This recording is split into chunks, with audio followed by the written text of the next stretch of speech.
Hello, everyone. Today we're joined by a very special guest, Polish pianist and professor Grzegorz Niemczuk.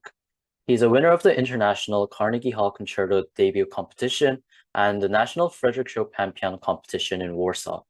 Greg has performed over 400 concerts across 6 continents, and beyond the concert hall, he has built a massive global classical music community through his YouTube channel with around 50,000 subscribers, where he posts his performances as well as a very enthusiastic, informative lecture series on Chopin's works with a unique and insightful analysis of the pieces.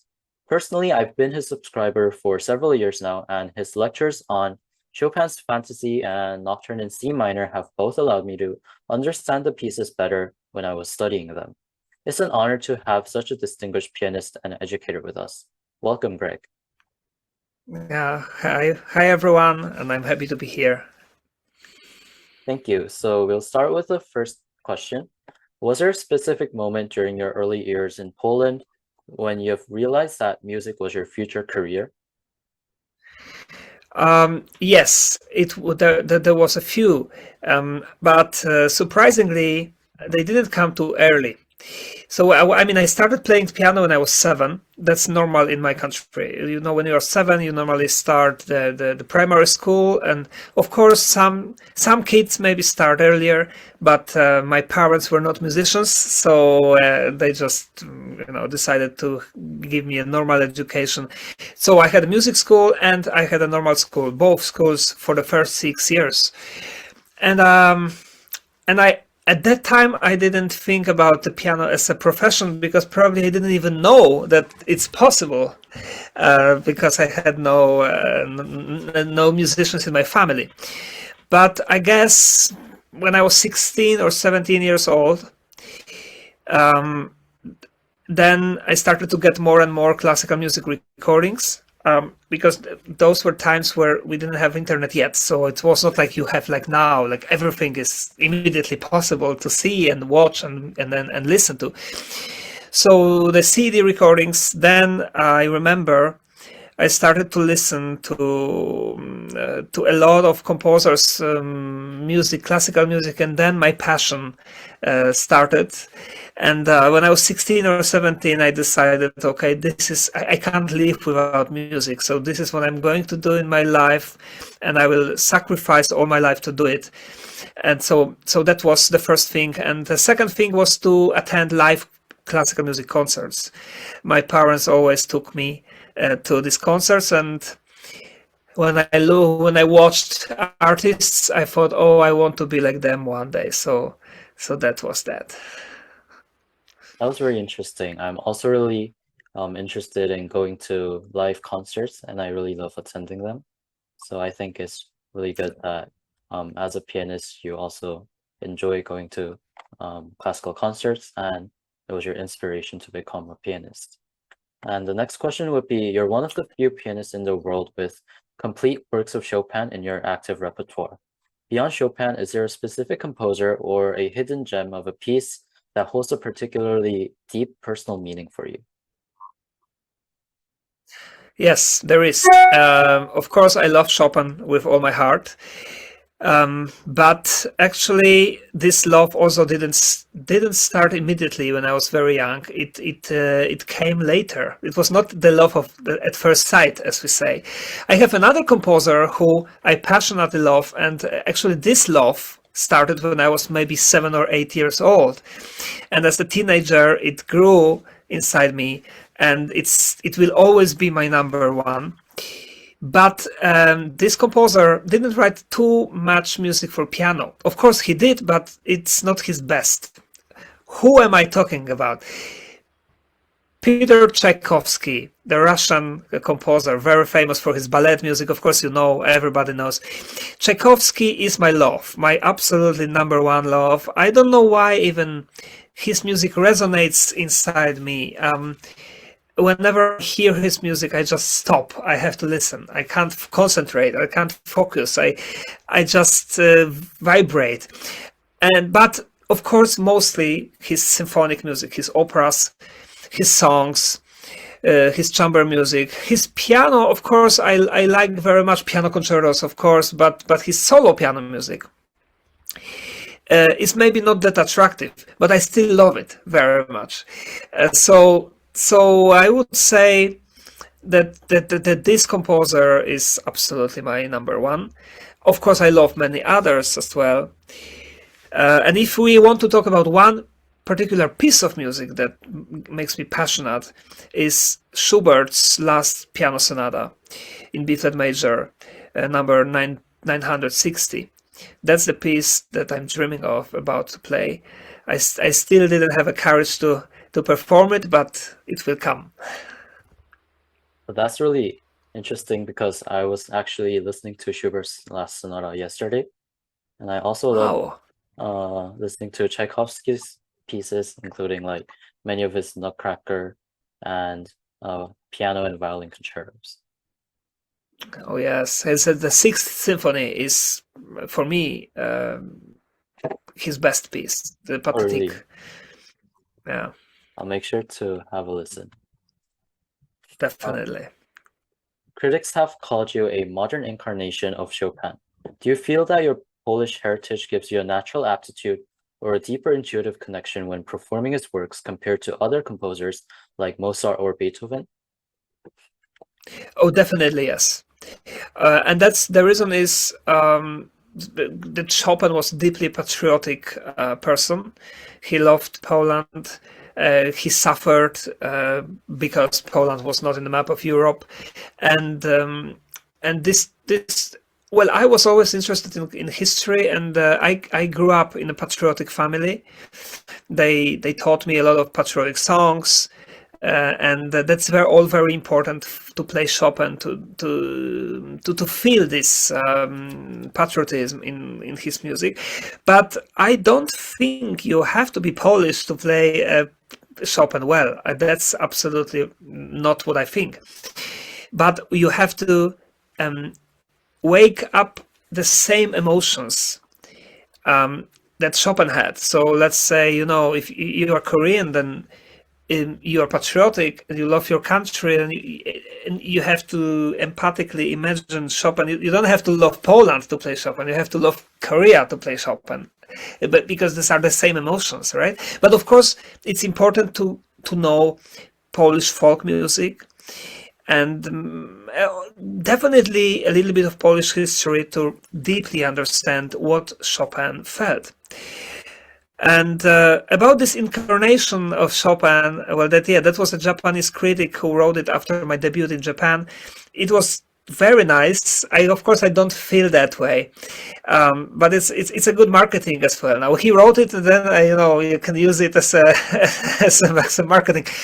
I'm very grateful for this, but I wonder why sometimes what could make him write it, and I think that's probably the way I am singing Chopin's music. I want to say that because it might be interesting for everybody. Chopin's music is singing mostly. He loved operas, singers, and he wanted his music to sing. And I had a lot of rehearsals with singers when I was a student. That was compulsory for us. We need to work with singers, and I loved it. And I remember that very often I asked the singers to sing some Chopin music for me, together with me, because I was them, I want to know how you would sing it. And I was always shocked and surprised that they were very free in singing. They didn't really sing. They didn't sing it exactly the way it's written. What I mean is they sometimes took time here. They need time for breathing. They were very free. And I started to learn how to do it. And now the most important thing, I think maybe there will be another question about it, but when I finished my studies, because when I was a student, my professor never let me do it, this freedom.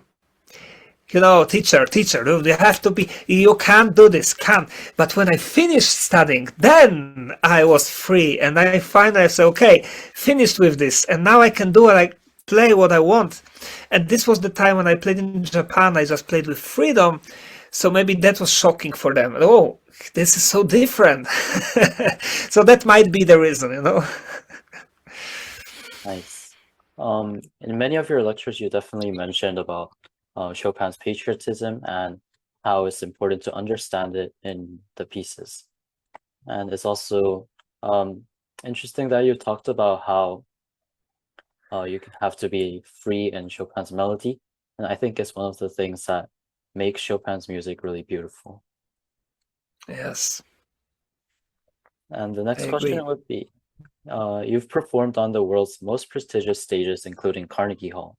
Which of these performances are you most proud of or resonates with you the most? Oh, that's a beautiful question, because it gives me emotions always. Whenever you think about something in the past that was special for you, you feel it again. Definitely, Carnegie Hall performance was for me very unexpected and very special. To play a Chopin piano concerto there was something I will never forget, and that was definitely one of the most important concerts. But apparently, another, probably the most important concerts in my life happened just a week ago.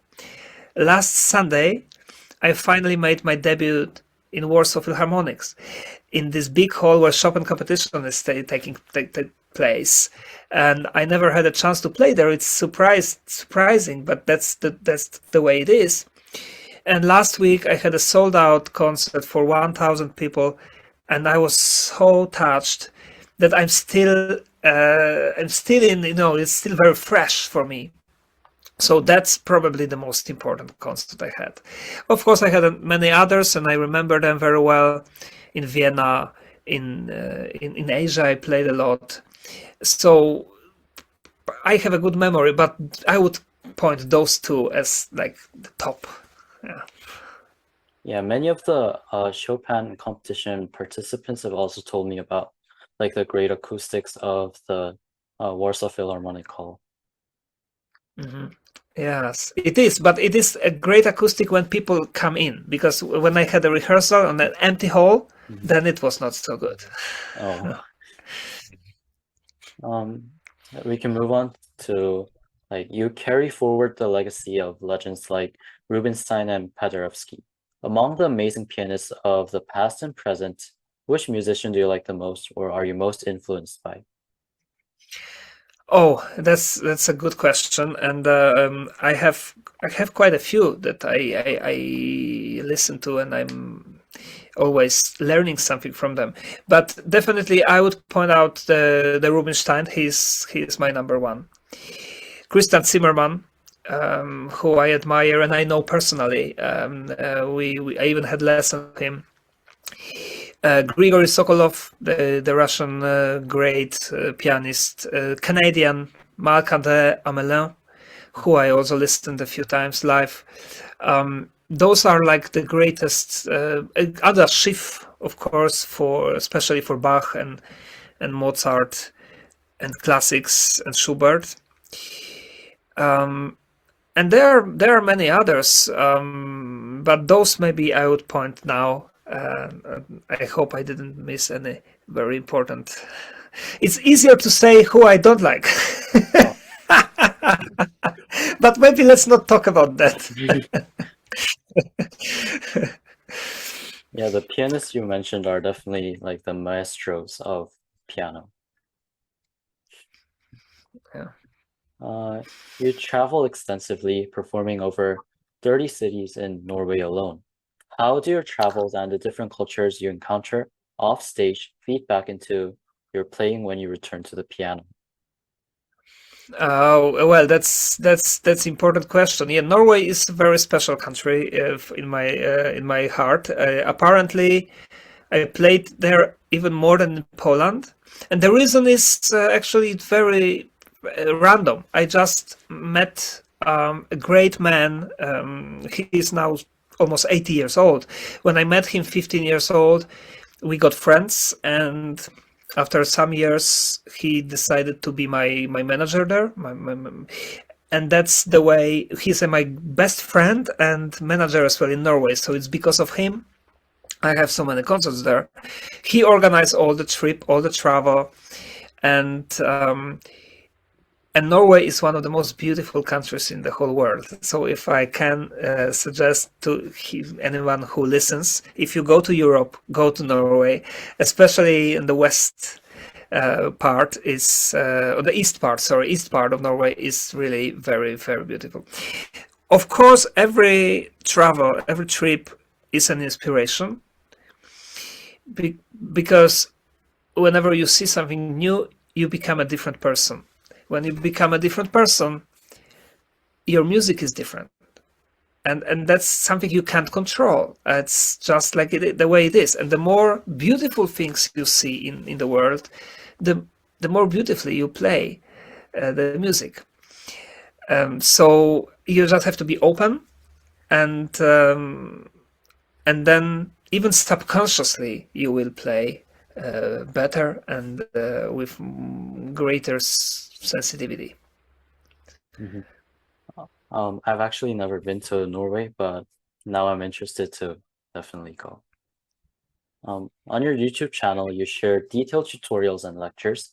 For your own concert preparation, do you have any unique practice techniques or routines?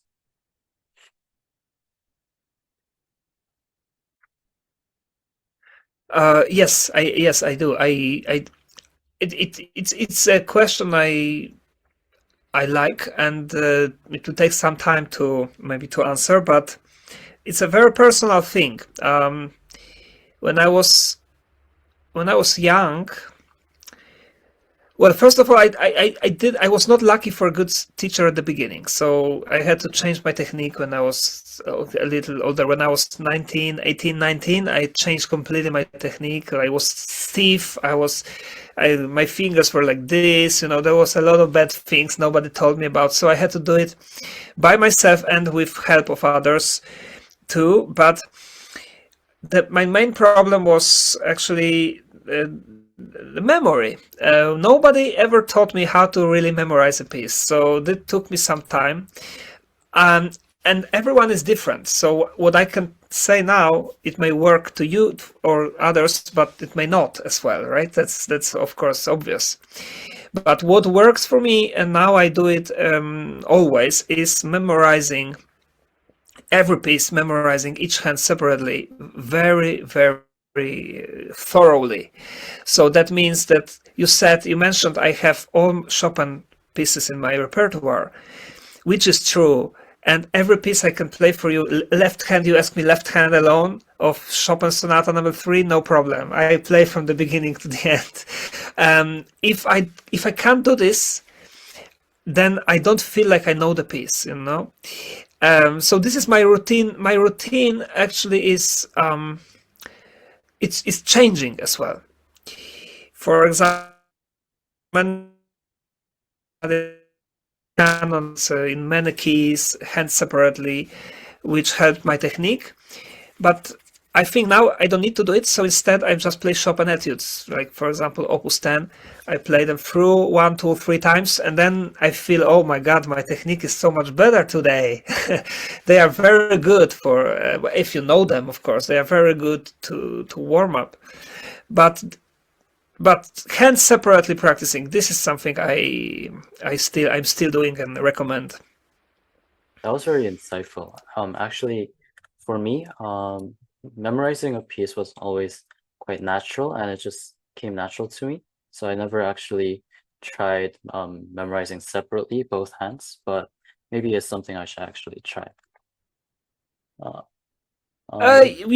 maybe when you are young, when you are young, it's not a problem, because of course everything comes naturally. But you should one day you should ask yourself, what does make you remember the piece? Whether it's only finger memory, and if it's only finger memory, that is very bad, because the older you get, the more difficult it is. But for me, it's not. I mean, the older I get, I memorize better, and that's something very unusual. But maybe because of what I'm doing. So, yeah, in the future you can try. Yeah, definitely. Your 2026 schedule includes not only pieces by Chopin, but also the legendary sonatas of Mozart and Beethoven. Which of these performances do you feel most excited about? Oh, definitely. The Legendary Piano Sonatas is the great program which I've just played a week ago in Warsaw and in other places. Two piano sonatas by Chopin in one concert, and also Mozart and Beethoven is great. This I'm very excited, and I'm excited to play it in Vienna, in concert house, in Gewandhaus in Leipzig this year. And in all Europe, basically, I have a great concert. But now, if you ask me about any concert that gives me goosebumps when I think about it, it will be my debut in Paris. Believe it or not, I have never really played in Paris, and it's very hard, difficult market to get in. So after all those years, finally, it will happen next year, and I will perform. It will be a Chopin birthday concert, so I play only Chopin. Next year in Salle Gaveau, the very beautiful hall in Paris. That is something that already makes me very, very excited. That's very exciting. Do you have any specific pieces are you going to play in the Chopin only concert? Well, yes, next year Chopin birthday, I decided to play pieces that most of the pieces that people know and enjoy, like Ballade Number 1, which is one of my favorite pieces, of course, Scherzo Number 2, Nocturnes, Opus 9, mazurkas and waltzes, and etudes. Etudes, I play only 3 etudes from Opus 10 on this program. Number 1, number 3, and number 12, the Revolutionary. That's an amazing repertoire. The path of a concert pianist is rarely smooth. Looking back at your career, what have been the greatest challenges so far, and how did you overcome them? Oh yes, definitely. The greatest challenge for me was probably in 2010, when, as you mentioned at the beginning, I won the national Chopin competition in Poland. That meant that I'm like the best Chopin player in Poland on this year. Yes, because all the Polish pianists play before Chopin competition. There was a big Chopin competition in 2010, and then I played the elimination for Chopin competition, and then I didn't get in. They didn't accept me with the main international Chopin competition, and that was the biggest challenge in my life, because I was depressed. I felt terrible, and I thought, like, at first I thought, okay, my career is over, what I'm gonna do? And now, 16 years later, everything is fine, but this path was very hard. And then the challenges were also, to find another way to have a career, and basically I tried many ways to overcome it, many things.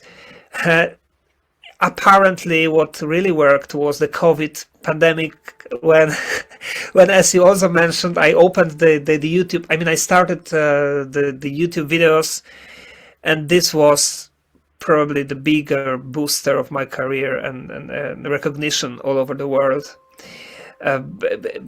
because I didn't even expect that, but that's what happened.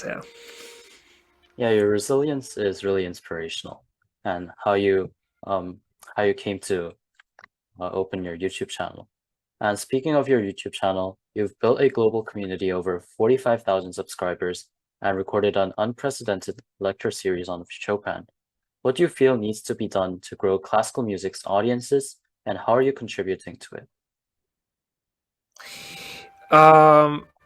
Well, this is my mission, actually. I think nowadays, in the whole world, I don't know how it's in Korea, but in many countries, there is less and less people who attend concerts, who classical music for them, they feel, especially younger generation, they feel, we don't understand it, it's boring, we don't know what it's about, so we don't attend concerts. So what I'm doing is, of course, YouTube channel very important to explain to people, but also I'm doing that also during concerts. I don't know if you know or not, but every time on my concerts, I speak. I take a microphone, and for on stage, I'm not only playing, but I explain the music, what I'm gonna play, the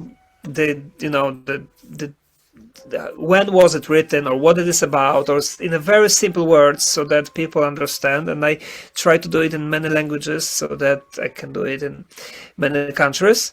And this works very well. And this is my contribution to make the classical music great again. I can say that.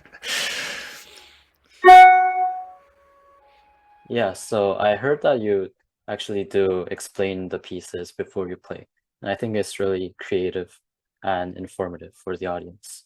I'd say in Korea, I think for very like popular pianists like Yoon Lim, there are definitely a lot of audience, especially young Korean audience who visits those concerts, but I think there's a huge disparity in the concerts for underrepresented pianists as well. And I believe that's one of the inspirations that allowed me to start this project. I definitely encourage to do it. Thank you. As a music professor, on an online piano lecturer, and someone who has given master classes in various countries, what is the one piece of advice would you give to young aspiring musicians? Oh, I always say the same thing. Not only practice their instrument. Of course, it's very important to practice the instrument, but enrich your soul and your individual personality by reading books. It's very important. And studying philosophy, it's absolutely very important. It's like a gym for your brain and for your soul. And try to read poetry, and actually that's what I would say. This is very important, because then you share your personality through your music, and in the end people are touched by your personality, not only by your technical abilities. So that's the advice I would give. It's the first time I actually heard a pianist suggest to study philosophy, and I find it very interesting. It's not easy, but as I say, it opens your, when you start to do it, you will feel, every one of you will feel that it opens your insight. I can't explain that, but you have to try it yourself, then you will understand. Yeah, I can see how it will help. I'll definitely try it myself. As a Chopin specialist, especially given your Polish background, what do you think makes Chopin's music special, and what is the key to playing it well? Chopin's music is special because it's very human. It talks about emotions that we all feel, no matter whether you're Korean or Polish or live in Africa or Australia.